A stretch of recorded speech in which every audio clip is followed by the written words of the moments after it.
Morning. It is morning.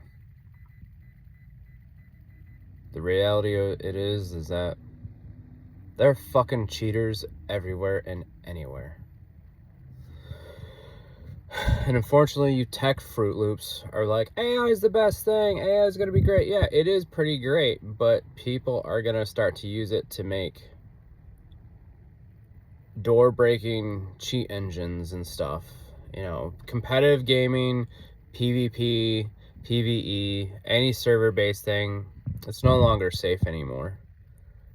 You know, it is what it is. And unfortunately, it's going to force me to not play games anymore that are early access or are finished games, but yet they have like incredible cheating problems, you know, or hacks and stuff like that.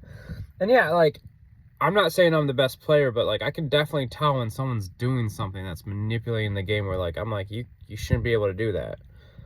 Broken Arrow is one of the biggest, you know, things that games that I was like so excited for. I played the beta was fine, and then all of a sudden I'm like, okay, my strategies aren't working against these motherfuckers. What the fuck? I know these weapon systems. That's one of the things. I love military history. I love history in general, but I really know my weapon systems, and I'm sitting there like, ain't no fucking way a Terminator is butt fucking my Abrams Sep 3.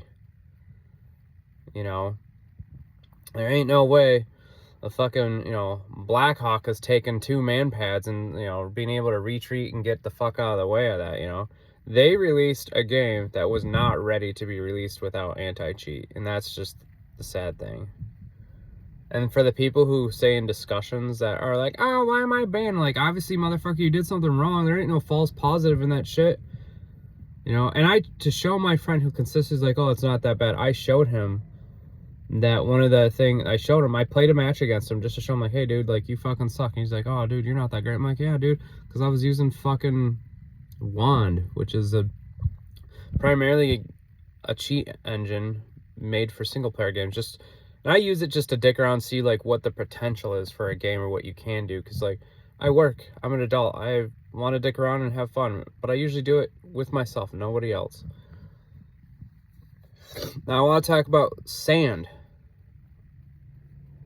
I'm going to call it Sand because if I'm going to call it the full title, that's a fucking stupid title. But it was a cool concept. I enjoy it. It's fun using the artillery pieces. But man, did I see the biggest fucking cheat the other day and recently. Yeah, they've, you know, released a bunch of Steam IDs for cheats and stuff like that. But it's butt fuck awful.